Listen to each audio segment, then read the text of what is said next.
In this video, we're going to talk about physics in IGCSE exam.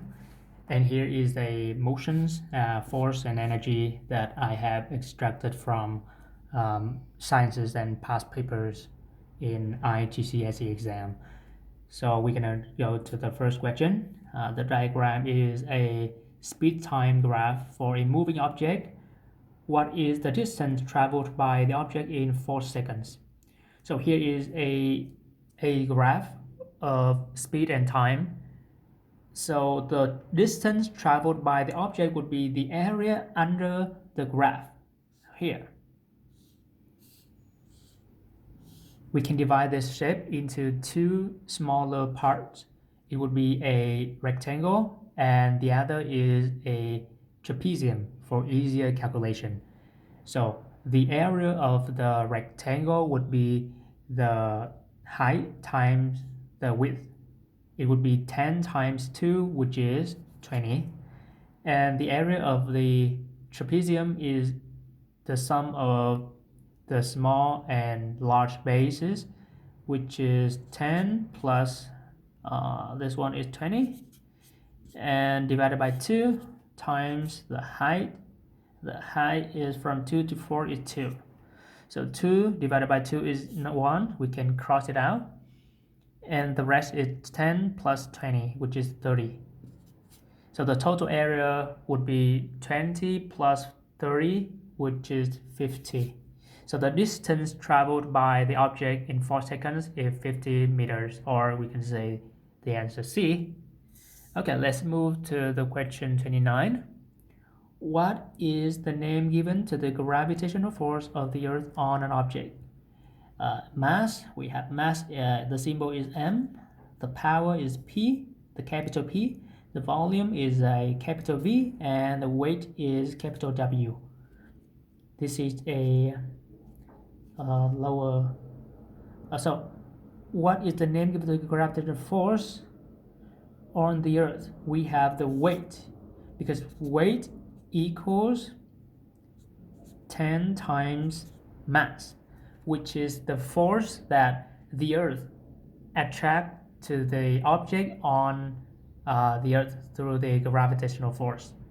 So remember, weight is the force that the Earth attracts an object on it. So the next question is about the spring. A spring is unstretched, length is 5 centimeters. We can draw a string over here, which is initial length is 5 centimeters and has a spring constant K of 20 newtons per centimeters. A load is suspended from the spring. Here is a load suspended from spring, and a new length is 8.5 centimeters. So here is 8.5 from this one to this one. 5 is from this one to this one. So we have on the left is the initial length, and on the right is the latest length or the new length. So we have the extension would be the final minus the initial. Extension delta x would be 8.5 minus 5, which is 3.5 centimeters. And the question is, what is the weight of the load?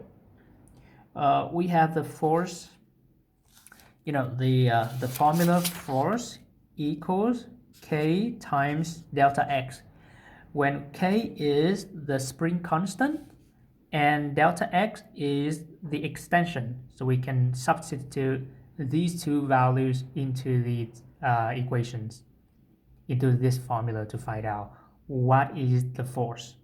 So K would be 20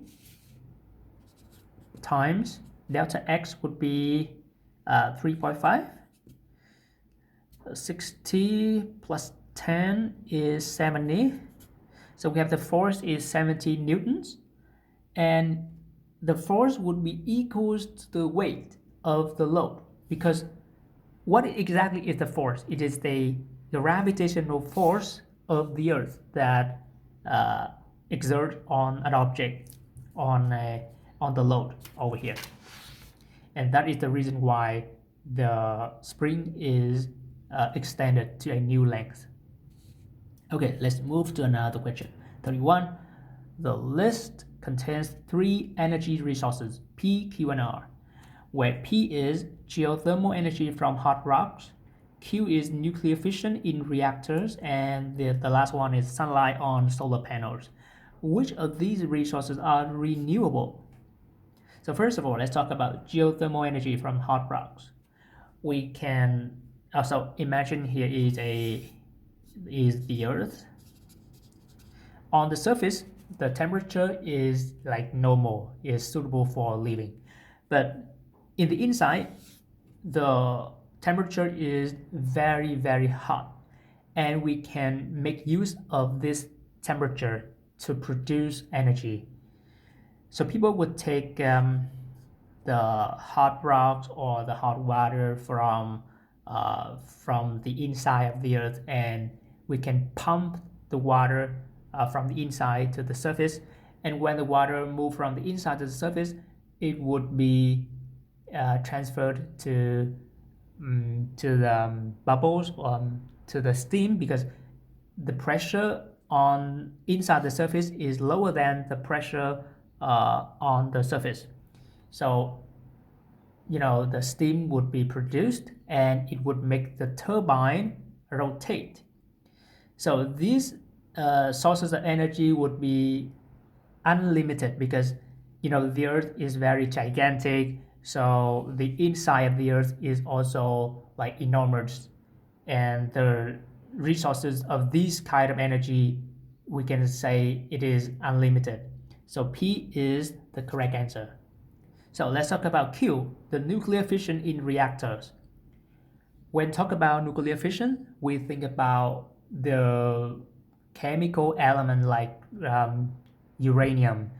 So these kind of elements are not unlimited in the earth. It is a finite resources.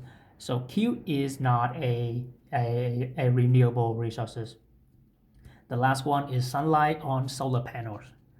Sunlight comes from the sun, and the sun is a very gigantic big star that will last maybe forever, maybe billions of years, but we can consider it as forever because people just live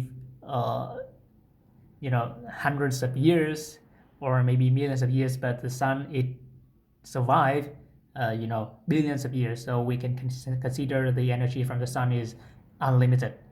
So P and R are the correct answers. P and R only, so we circle the answer C.